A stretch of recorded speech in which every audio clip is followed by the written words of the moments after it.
Picture this. It's 3 a.m. in the middle of the Atlantic Ocean. While most of America sleeps, 5,000 brave sailors aboard the USS Gerald R. Ford are wide awake, their eyes burning from exhaustion. Some haven't seen real sunlight in weeks. Others survive on just 5 hours of sleep, less than what doctors say we need to function safely. This isn't some wartime emergency. This is daily life aboard America's most advanced aircraft carriers. These floating cities, marvels of American engineering, worth $13 billion each, hide a troubling reality. The Navy has tried to keep quiet. The USS George Washington made headlines in April 2022 when 3 young sailors took their own lives within just 6 days. 9 sailors total lost their lives to suicide on that single ship between 2019 and 2022. Navy investigators called it a 911-like event, and it exposed the dark truth about what really happens when you put thousands of people in a metal box floating in the ocean for months at a time. These are America's finest young men and women who raised their right hands to defend our freedom. They deserve better than working 100-hour weeks in conditions that would shock most Americans. Our Navy sailors sacrifice more than most of us realize. The reality of sleep deprivation is stark. The average American gets 7 to 8 hours of sleep each night on an aircraft carrier.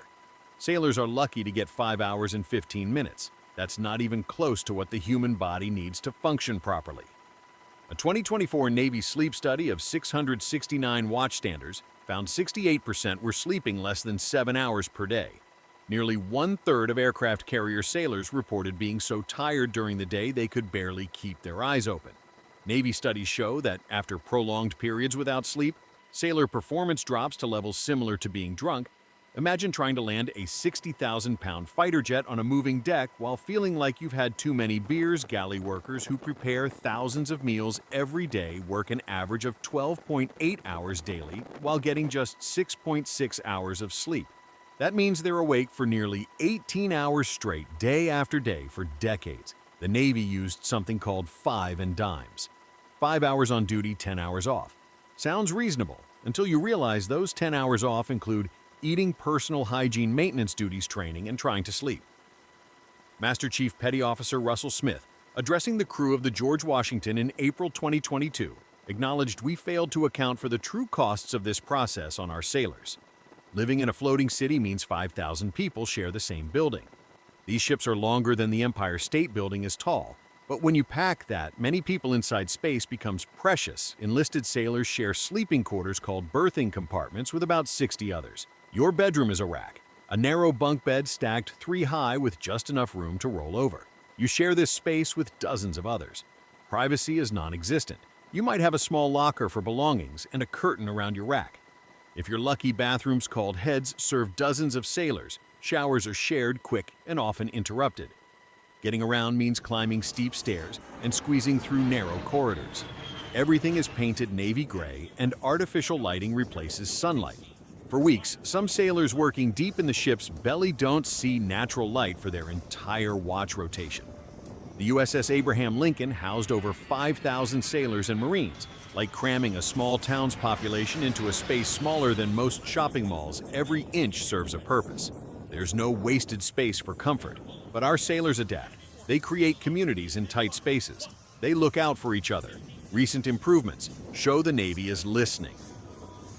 The Lincoln became the first carrier to get high-speed internet through Starlink satellites during a 5-month deployment. Sailors used 780 terabytes of data. Being able to video call family made a huge difference in morale. The mental health crisis is severe in the first quarter of 2024. Alone, the Navy reported 24 sailor suicides, the highest quarterly number since records began in 2018. That's one sailor taking their own life every 3.7 days for 2023. The Navy lost 70 sailors to suicide, a rate climbing steadily since 2011. The USS George Washington became the tragic symbol of this crisis between November 2019 and April 2022. 9 sailors assigned to this single ship died by suicide, 3 within one horrific week. In April 2022, Master-at-Arms Seaman recruit Xavier Mitchell Sandor was just 19 years old. His family later filed a lawsuit claiming the Navy failed to provide basic living conditions. The ship had been stuck in Newport News shipyard since August 2017 for a refueling overhaul. What should have taken 4 years stretched to nearly 6 during this time. Sailors lived in conditions investigators called some of the toughest in the military. Many preferred sleeping in their cars. Commutes took up to 3 hours each way. Basic amenities were inadequate. Navy investigators found in 2019 31% of George Washington sailors reported being aware of someone having suicidal thoughts by 2020. That number jumped to 56%. Rear Admiral John Meyer later admitted, "We failed to stop and account for the true cost of this process on our sailors." The George Washington wasn't alone. The USS Theodore Roosevelt experienced 3 suicides during its maintenance period at Norfolk Naval Shipyard. 4 sailors took their lives in late 2022 and early 2023. There is a cruel irony. Some of the worst conditions happen not during dangerous combat deployments, but during maintenance periods back home. When ships deploy, sailors have a clear mission. They're defending America, projecting power, working as a team during maintenance. That sense of purpose disappears.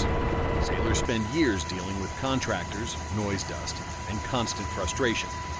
The George Washington spent nearly 6 years in this state, longer than most enlistment contracts during deployment. Carriers are floating, cities with purpose. The USS Carl Vinson runs 24/7 flight operations. Sailors see FA-18 Super Hornets launching and landing, knowing their work directly supports military objectives. The USS Gerald R. Ford recently completed its first combat deployment. Spending 8 months in the Mediterranean, despite long hours, sailors reported higher morale during deployment than during shipyard periods. They had a mission-clear leadership and satisfaction of serving. But deployment brings its own challenges. The Dwight D. Eisenhower spent 9 months in the Red Sea. 2 months longer than standard extended deployment strained families, exhaust crews, and increase maintenance requirements. The Navy has started recognizing these problems.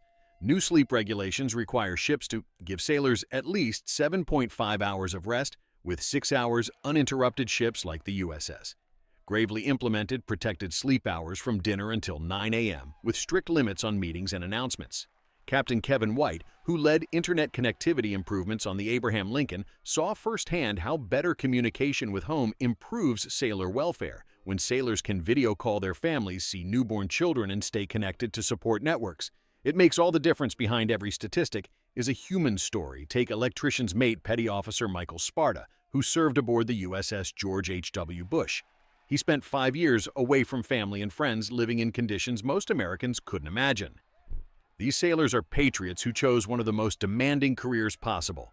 They work with dangerous equipment, handle nuclear materials, and operate where a single mistake could cost lives. The newer Ford-class carriers show the Navy is trying to reduce the human burden. The USS Gerald R. Ford requires only 2,600 sailors, compared to 3,300 on older Nimitz-class ships. Automation and improved design mean fewer people doing the same work. But technology can only solve so much. The fundamental challenge remains. How do you maintain sophisticated military equipment while keeping people healthy and motivated? The Navy's 2025 budget request includes $122 million for mental health resources, up from $70 million the previous year. They're hiring more counselors, improving living conditions at shipyards, and creating better support systems. Programs like the Sailor Assistance and Intercept for Life help sailors who've experienced suicidal thoughts get back on track. In 2022, 2,400 sailors participated. The Navy also distributed over 413,000 gun locks as part of suicide prevention efforts. Reforms and hope for the future emerged from tragedy following the George Washington investigation. Secretary of the Navy Carlos del Toro and former Chief of Naval Operations Admiral Michael Gilday implemented sweeping changes. Newport News Shipyard now provides better housing, improved parking, healthier food, and recreational facilities. No sailor is required to live on a ship undergoing major overhaul. A direct response to the crisis, the Navy introduced a mental health playbook in February 2023, giving commanders tools to recognize and address issues before they become crises. This is about creating a culture where seeking help is strength, not weakness. Sleep regulations now protect sailors from the worst effects of shift work. The old 5 and dime schedule is being phased out. Ships like the USS Gravely report better performance and higher morale. Since implementing changes, high-speed internet is revolutionizing life at sea. The Abraham Lincoln successful test proved sailors can stay connected. Other ships are rapidly adopting similar systems. The new Ford-class carriers represent a fundamental shift in thinking by designing ships that require fewer people. The Navy acknowledges human resources are as important as mechanical ones. These ships cost more upfront, but should provide better living conditions for decades. Why this matters to all Americans. Aircraft carriers project American power around the world. They respond to natural disasters, protect shipping lanes, and serve as floating symbols of American strength and values. The sailors operating these machines are volunteers they chose to serve, often leaving comfortable lives and promising careers in return. America owes them safe working conditions, adequate rest, and support when struggling.